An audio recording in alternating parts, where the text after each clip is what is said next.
Hey everyone, welcome back. We're all about leveling up and getting better, and one of the best ways to do that is by, well, building better habits. Yeah, it's those everyday actions that can really make a difference. Absolutely. So today we're going deep on habits. Love it. We've got a few sources to pull from. Okay.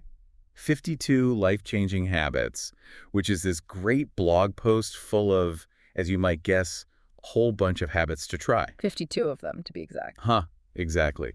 Then there's Redefine Yourself. It's another blog post with a slightly different approach, but also packed with great advice. Awesome. And then to round things out, we've got this fascinating article, Small Steps, Big Changes. Ooh, I like the sound of that one already. Right. It dives into the science behind habit formation. Like, how do those little things we do become automatic? The brain stuff. That's always fascinating. Totally. So today, we're going to try to pull out the most impactful habits from these sources, but not just list them off. We're going to figure out how to make them stick. The million-dollar question. For real. Okay, so as I was digging into these, something that stood out was how much they all emphasize the power of small changes.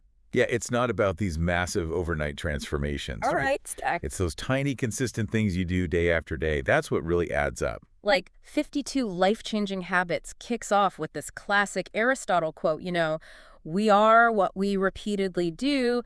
Excellence then is not an act, but a habit.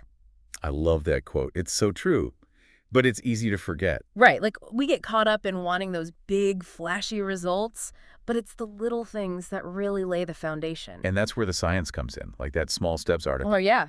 What did you find in there? Well, it talks about how our brains are literally wired for efficiency.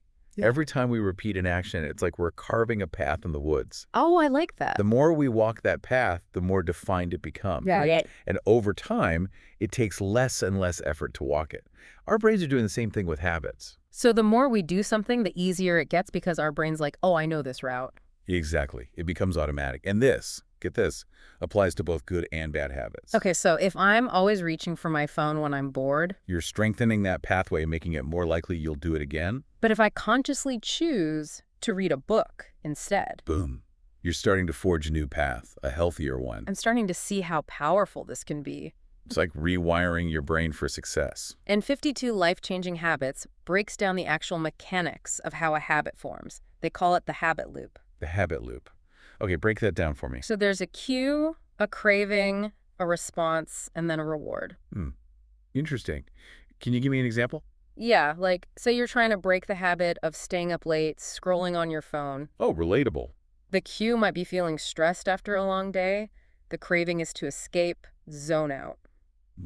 Okay, I see where you're going with this. The response is grabbing your phone, right? And the reward is that temporary distraction. Makes sense. But the key is to identify each stage of the loop so you can start changing it up. Like, find healthier ways to respond to that stress. Exactly. Maybe instead of the phone, you do some deep breathing, call a friend, or, I don't know, listen to part of a great podcast. That's the one. But seriously, it's about finding those alternatives that give you a similar reward without the downsides. I'm getting so many ideas already. Me too. And remember, the key is consistency, not perfection. Those small changes done day after day, those are what really add up. All right, I'm ready to get into the specifics. What are some of those high-impact habits we can actually start incorporating? Now you're talking. Well, one thing Redefine Yourself really emphasizes is that mind-body connection. Okay, I'm all about that. They even suggest starting your day with cold showers. Whoa, hold on. Cold showers first thing in the morning. I'm not sure I'm ready for that level of intense. I know, right? It sounds a little crazy, but they swear by it. Increased alertness, better mood. Some people even say it boosts their immune system. Wow, interesting. And, you don't have to go full ice bath right away. You can start by gradually lowering the temperature each day.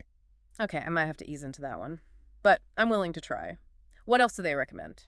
Well, both Redefine Yourself and Small Steps are big on deep breathing exercises. Ah, that's a good one. I've definitely noticed how much deep breathing helps when I'm feeling stressed. It's like an instant chill pill. Right. But what's actually happening in our bodies when we do that? So when we take those slow, deep breaths, it triggers our parasympathetic nervous system. Okay, and what does that do? That's our body's rest and digest mode. Uh-huh. It's the opposite of that fight or flight response we get when we're stressed out. So deep breathing is like hitting the calm down button. Exactly. Lowers your heart rate, eases muscle tension. Yeah. Some people even find it helps them sleep better. See, that's what I need. Now, what about those habits for, getting things done? Productivity. Both sources actually recommend something that seems surprisingly simple. Make your bed every morning. Make my bed. Really? What's so special about that? It's about creating a sense of order and accomplishment. Even if it's a small thing, it sets the tone for a more productive day. Interesting. And 52 Life-Changing Habits takes it a step further. They say, plan out your day each morning. Prioritize your tasks. Oh, see, now that's where I struggle. Planning sometimes feels overwhelming. I get it. Yeah. But even jotting down your top 3 things for the day can make a huge difference. Okay, yeah, that seems doable. It's like having a roadmap. Exactly. Okay, now, something I know our listeners care about. Mental and emotional well-being. So important. And small steps, big changes, has a great one for this. Gratitude practices. Oh, yeah. That's something I've been trying to be more intentional about. It really does shift your perspective. It's about focusing on what you have, not what you lack. And redefine yourself actually has 2 separate entries for this. Cultivate gratitude and cultivate a positive mindset. It's like they're doubling down on the power of positive thinking. Exactly. And it's not just some feel-good thing. Focusing on the positive can actually impact our physical health too. Wild, right? I'm all about it. Okay, we've talked about the mind, body, and productivity. What about connecting with others and, growing as a person? Good point. Redefine yourself is all about the importance of socializing, like real face-to-face connections, not just online stuff. Oh, I was going to say, I spent enough time online already. Right. But those in-person interactions, those are crucial. For sure. And they also talk about learning new things, right? Yes, whether it's taking a class, reading a book, or even just having a conversation with someone who has different views than you. That's so important. It keeps things interesting. Keeps the brain sharp, too. Okay, before we move on, I have to share one habit from 52 life-changing habits that I found both hilarious and intriguing. Okay, hit me. They actually suggest muting or even unfollowing most social media accounts. Whoa, that's a bold move. Right. But in this world of constant digital stimulation, it's so easy to get sucked in. It's like they're saying, take back your attention. Exactly. Okay, I think that's a good place to pause for now. We've covered a lot of ground already. You've got the science of how habits form, the habit loop, and even some specific habits to think about. But the big question is, how do we actually make these changes last? That's what we'll tackle next time. Stay tuned. All right, ready to dive back into some more habit-building goodness? Absolutely. I'm already feeling inspired, but I know we've got even more ground to cover. We do. So let's pick up where we left off, those mind-body habits. We talked about cold showers, but maybe something a little less shocking to the system. Yeah, I'm all for easing into things. What else did you find in those sources? Well, both 52 Life-Changing Habits and Redefine Yourself suggest incorporating a simple stretching routine. Stretching. Okay, that seems doable. Right. Even just 10 minutes a day can make a big difference. I have to admit, I often forget about stretching. It's so easy to do, especially with our busy lives. But think about it. We spend so much time sitting at desks, hunched over phones. Oh, my shoulders are already starting to ache just thinking about it. Exactly. All that static posture takes a toll. But stretching can really help counteract those effects. Better flexibility, reduce risk of injury. Okay, no more excuses. Stretching is officially back on my radar. What else can we do for our physical well-being? Well, Redefine Yourself has a whole section on sleep.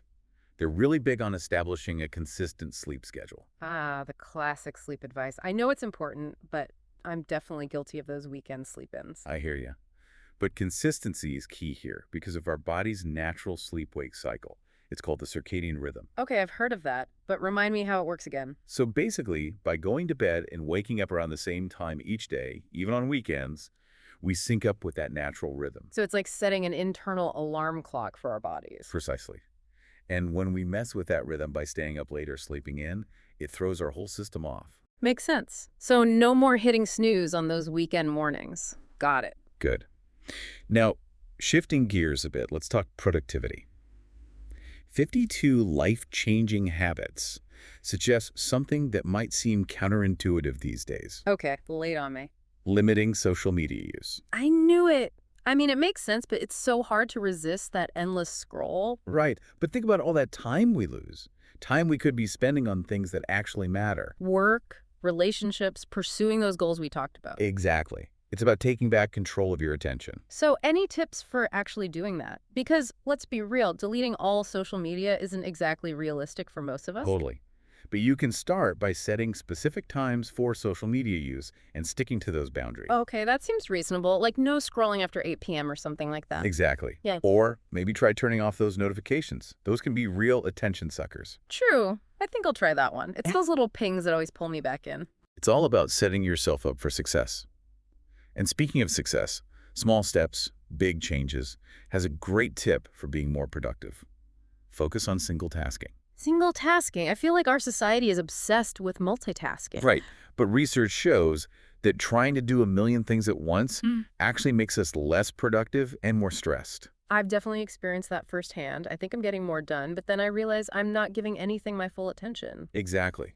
It's about quality over quantity. Give each task your undivided focus.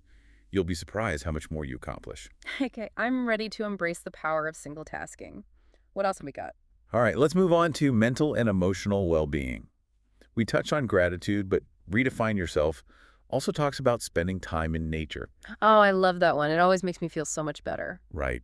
There's just something so restorative about being outdoors. And it's not just a feeling. Studies show it can reduce stress, lower blood pressure, even boost cognitive function. Wow, so it's not just in my head. Nature really is good for us. It is. And you don't have to go on some big hike to reap the benefits. Even a short walk in the park can make a difference. Okay, next one. This is something I personally struggle with, and I bet a lot of our listeners do too. Oh, what's that? Learning to say no. The art of saying no. I feel you on that one. It's tough. It is, but it's so easy to get overwhelmed when you're constantly saying yes to everything and everyone. Right. You end up feeling resentful, burnt out.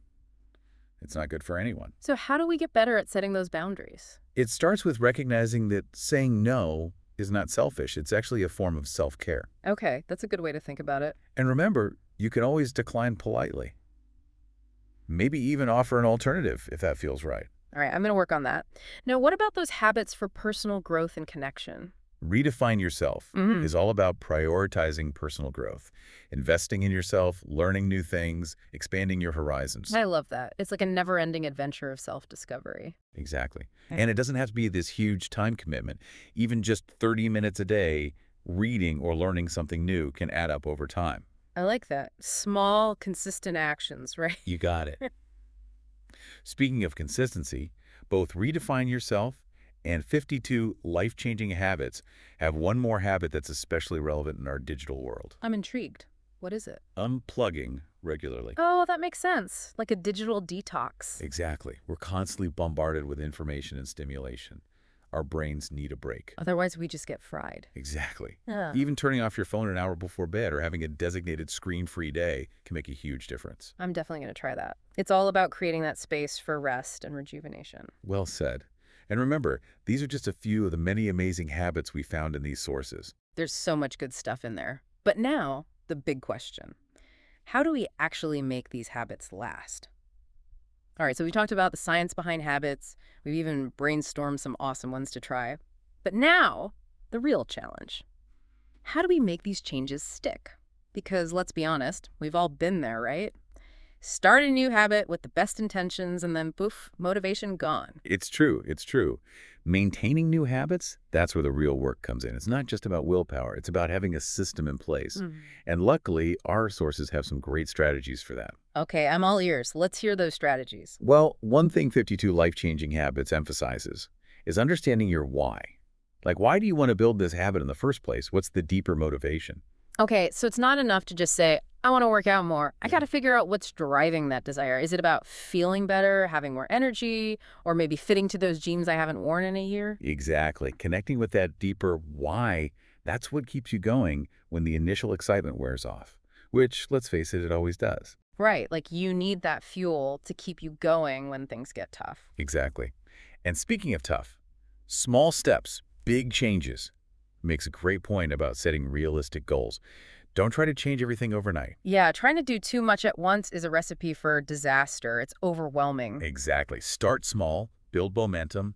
Those tiny wins, those keep you motivated. So instead of saying, I'm going to run a marathon, Maybe I start with like a 15-minute walk a few times a week. Exactly. Celebrate those small victories, and as you get stronger, increase the challenge. It's a much more sustainable approach. I like that. It reminds me of what we talked about earlier, those small, consistent actions. They might not seem like much in the moment, but they really do add up over time. Absolutely. And speaking of making things a little easier, 52 Life-Changing Habits has this cool technique they call temptation bundling. Temptation bundling, that sounds kind of sneaky in a good way. It is. It's all about linking a new habit you want to build with something you already enjoy doing. Okay, give me an example. So let's say you love listening to podcasts, right? Always. But you struggle to find time to exercise. Yeah, story my life. Okay, so maybe you only allow yourself to listen to your favorite podcasts while you're exercising. Oh, I get it. You're turning something you have to do into something you actually look forward to. Exactly.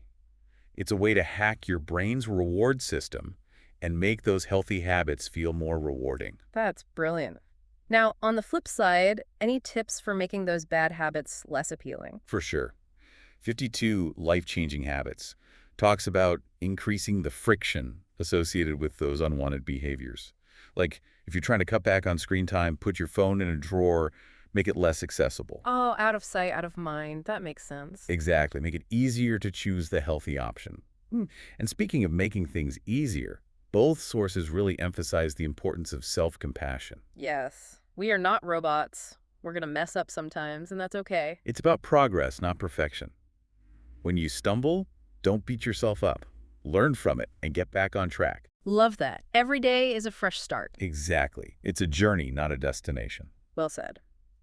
Well, I think we've covered a lot of ground in this deep dive into the world of habits. We've explored the science, we've learned some awesome strategies, and most importantly, I think we've all been reminded that change is possible. It just takes those small, consistent steps. Absolutely. It's about finding what works for you, experimenting, being patient with yourself. And remember, every little step you take towards building better habits, it's a step towards creating the life you want. Couldn't have said it better myself. That's all the time we have for today's deep dive, but the conversation doesn't have to end here. What habits are you most excited to try? What challenges are you facing? Share your thoughts, your wins, even your struggles. We're all on this journey together. And who knows, your story might inspire someone else to start building those life-changing habits too. So keep those conversations going, and until next time, happy habit building.